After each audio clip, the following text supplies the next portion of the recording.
Good morning every student. प्यारे बच्चों, online class में आपका पुनः स्वागत है। चैप्टर नंबर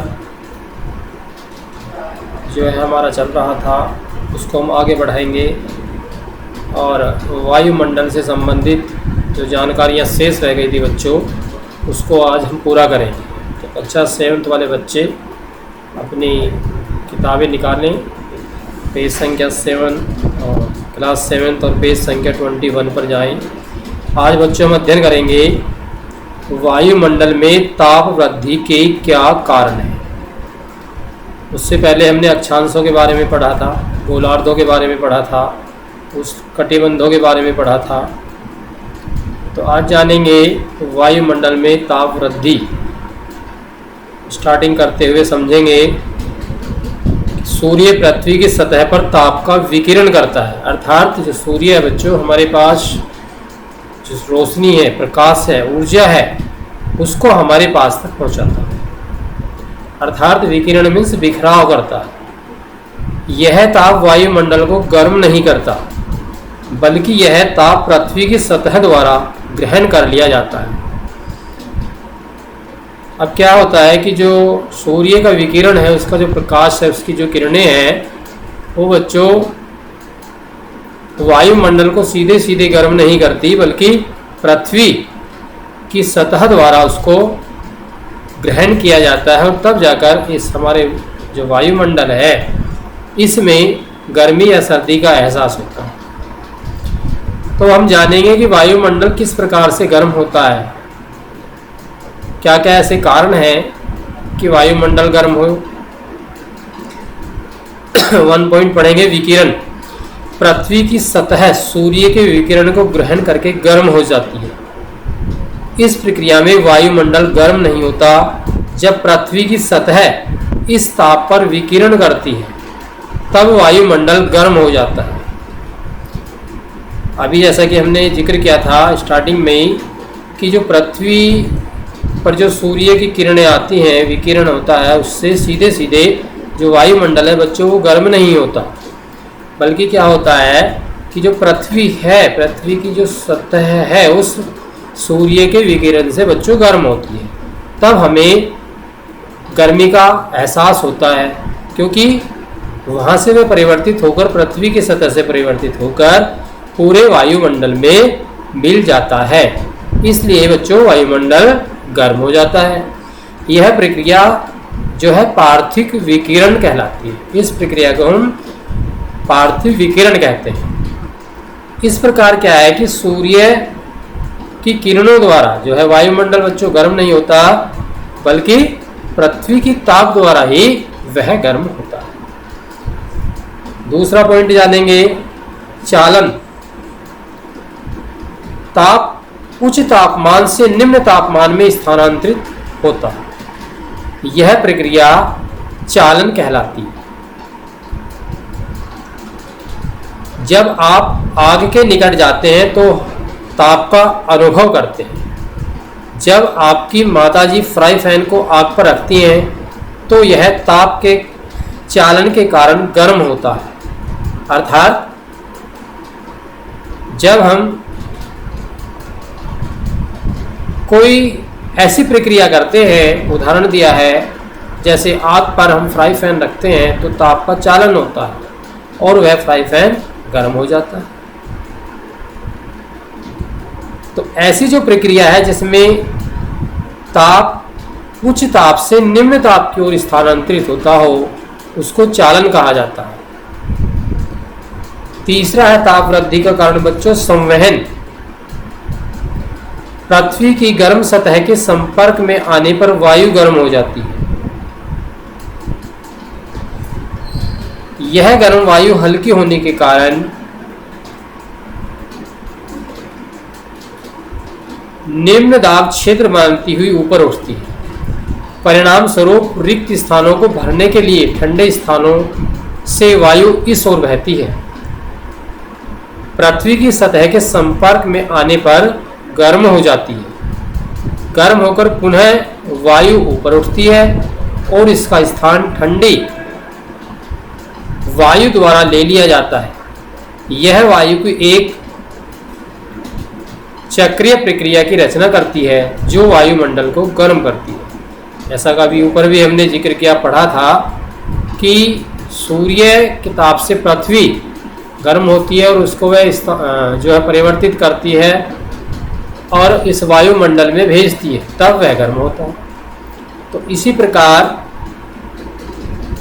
वायु जो है ठंडे स्थानों की ओर बहते हुए उस रिक्त स्थान को पूरा करती है, जिससे पृथ्वी की सतह पृथ्वी के संपर्क में आने पर जो है वह गर्म हो जाती है। पॉइंट नंबर 4 है अभिवहन। वायु उच्च दाब क्षेत्र से निम्न दाब क्षेत्र की ओर चलती है, अर्थात उच्च दाब से स्टार्टिंग होकर शुरू होकर नीचे की तरफ निम्न दाब की तरफ वायु चलती रहती है। जब वायु किसी ठंडे स्थान से चलती है तो यह ठंडी होती है, जब वायु गर्म स्थान से चलती है तो गर्म होती है।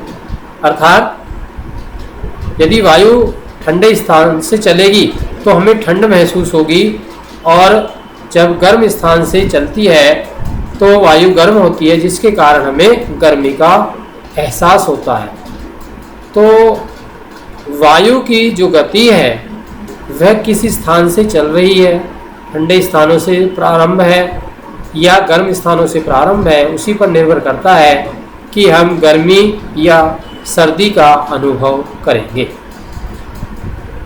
अब प्रश्न उठता है कि इस तापमान को कौन कौन से ऐसे कारक हैं जो प्रभावित करते हैं। तापमान को प्रभावित करने वाले कारक ताप कटिबंध और विकिरण, चालन, संवहन और अभिवहन। जैसे अभी हमने ऊपर पढ़ा है सारा इन्हीं के बारे में कि ऐसी क्रियाएं हैं बच्चों जो तापमान को प्रभावित करती हैं। इसके अलावा कुछ अन्य कारण भी है जो किसी स्थान के तापमान को प्रभावित करते हैं। जैसे उदाहरण के लिए कुछ राज्यों के नाम दिए हैं, जैसे अरुणाचल प्रदेश में ईटानगर, उत्तर प्रदेश में लखनऊ तथा राजस्थान में जयपुर 27 डिग्री उत्तरी अक्षांश पर उष्ण कटिबंध में स्थित है। अर्थात वह राज्य, वह शहर किस क्षेत्र में स्थित है, वहाँ का टेम्परेचर, वहाँ का तापमान उपरोक्त जो कारक हमने पढ़े हैं उनके अलावा भी वहाँ की परिस्थितियों पर निर्भर करता है। लखनऊ का तापमान शीतोष्ण तट, जयपुर का तापमान उष्ण है। ऐसा क्यों होता है? इसके बहुत सारे बच्चों कारण हैं, उसको हम जानेंगे कैसे। नंबर 1 भूमध्य रेखा। नंबर 1 ताप कटिबंधों के अंतर्गत जो स्थान है बच्चों भूमध्य रेखा के निकट, वह गर्म होता है, तथा वे स्थान जो भूमध्य रेखा से दूर होते हैं वो ठंडे होते हैं। तो यही कारण है बच्चों कि सोमालिया गर्म है जबकि ग्रीनलैंड ठंडा है। अर्थात जो भूमध्य रेखा के निकट बसे हैं वो गर्म है, जो उससे अधिक दूरी पर बसे हुए क्षेत्र हैं वो ठंडे क्षेत्र कहलाते हैं। दूसरा कारक बनता है समुद्र तल से दूरी। वायुमंडल का ताप सूर्य की किरणों के कारण नहीं बल्कि पार्थिव विकिरण का फल है। इसलिए समुद्र तट के निकट के स्थान समुद्र तल से ऊंचे स्थानों की अपेक्षा अधिक गर्म होते हैं। ऐसा हमने पढ़ा। कारण क्या है उसका? समुद्र तल से उसकी दूरी। दूसरा कारण है कि वहाँ की जो स्थिति निर्भर करती है वह करती है पार्थिव विकिरण के कारण। अर्थात सूर्य की ताप की किरणों का जो विकिरण है वह किस क्षेत्र में अधिक और किस क्षेत्र में कम पड़ा है, वह समुद्र से दूर कितनी दूरी पर है, वह उस सब पर निर्भर करता है। जैसे एक उदाहरण भी दिया है बच्चों कि राजस्थान में स्थित माउंट आबू ठंडा है। क्यों है? क्योंकि यह समुद्र तल से ऊंचे स्थान पर स्थित है, अर्थात उसकी दूरी समुद्र तल से अधिक है। इसलिए वहाँ पर क्या है, वहाँ पर ठंड का हम एहसास करते हैं। ढलान, पर्वतों के 2 ढलान है, एक जिसका मुख सूर्य की ओर होता है और दूसरा उसके विपरीत दिशा में होता है। जिस ढलान पर सूर्य का प्रकाश सीधा पड़ता है वह गर्म होता है। सीधी सी बात है कि जहाँ पर सूर्य की किरणें, जिस ढलान पर सूर्य की किरणें सीधे सीधे पड़ रही हैं वह क्या होगा, वह ढलान अधिक गर्म होगा। वहाँ उस स्थान पर अधिक गर्मी आपको देखने को मिलेगी, महसूस करने को मिलेगी। उससे आगे है वह ढलान जिस स्थान पर सूर्य प्रकाश जो है सीधा नहीं पड़ता है, अर्थात तिरछा पड़ता है बच्चों, वहां पर क्या होगा, वह क्षेत्र बच्चों ठंडा होगा, क्योंकि वहां पर सूर्य की किरणें सीधी नहीं पड़ रही हैं। तो आगे स्पष्ट है कि जो ढलान सूर्य की ओर मुख किए होते हैं वह अच्छी वनस्पति उगती है। क्यों उगती है?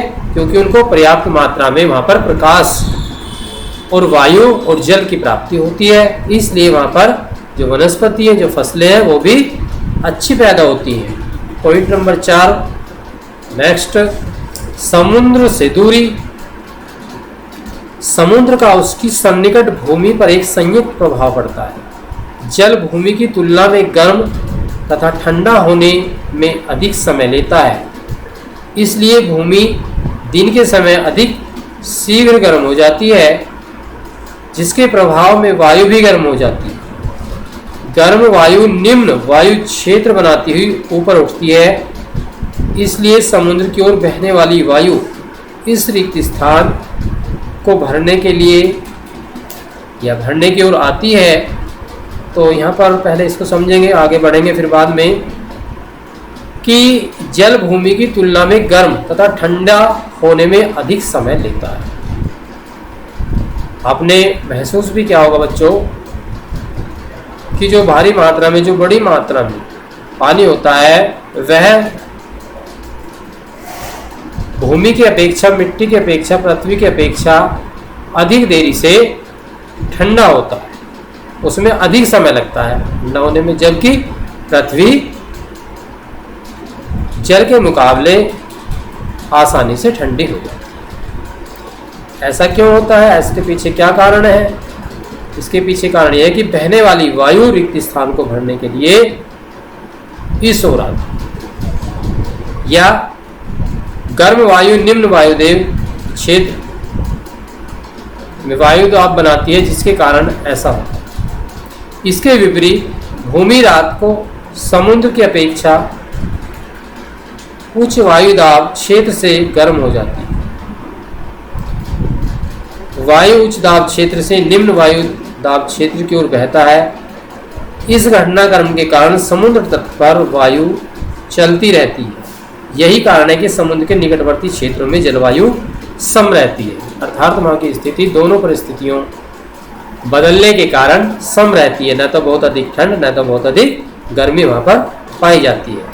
जबकि वह स्थान जो दूरस्थ है, समुद्र से दूर होता है, वहाँ की जलवायु समशीतोष्ण होती है।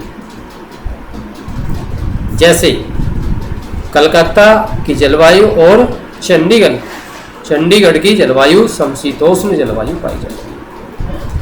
इसके अलावा अन्य कारक भी हैं जो तापमान को प्रभावित करते हैं बच्चों, जिसमें वनस्पति, आवरण, स्थानीय पवनें, सागरीय धाराएं, वृक्षों का कटान आदि आदि ऐसे कारण हैं जो तापमान को प्रभावित करते हैं। इसके अलावा स्थानीय पवनें जैसे लू किसी स्थान को गर्म या ठंडा करती है। जैसे मई जून के महीने में हमारे क्षेत्र में लुएं चलती हैं, गर्म हवाएं, जिनको हम लू बोलते हैं। तो विभिन्न क्षेत्रों में उन गर्म हवाओं को भिन्न भिन्न नामों से पुकारते हैं। अब है टेम्परेचर या तापमान जो है उसका हम मापन कैसे करते हैं। तो उसके लिए बच्चों क्या है, तापमान के माप के लिए थर्मामीटर का उपयोग किया जाता है। थर्मामीटर एक लंबी नली होती है जिसमें पारा या अल्कोहल भरा होता है, जिसका स्तर गर्म होने पर बढ़ता है। तापमान मापने के दो पैमाने होते हैं, फ़ारेनहाइट पैमाना और सेल्सियस पैमाना। फ़ारेनहाइट पैमाने का आविष्कार डेनियल फ़ारेनहाइट द्वारा 1710 ईस्वी में किया गया, जबकि सेल्सियस पैमाने का आविष्कार एंडेट सेल्सियस द्वारा 1742 में किया गया। हम फ़ारेनहाइट को सेल्सियस के रूप में मापते हैं या परिवर्तित भी कर सकते हैं। तो थर्मामीटर सभी जानते हैं, जिससे क्या होता है, थर्मामीटर से बच्चों हम तापमान मापते हैं, अपनी बॉडी का टेम्परेचर भी उससे मापते हैं। डॉक्टर के पास भी आपने देखा होगा, कुछ हम अपने घरों में भी अपने पास रखते हैं बच्चों। तो इस प्रकार से यह चैप्टर आपका पूर्ण होता है। इसके नोट्स आपको ऑनलाइन प्रेषित कर दिए जाएंगे। मैं आशा करता हूँ ये चैप्टर आपको अच्छे से समझ आ गया होगा। धन्यवाद।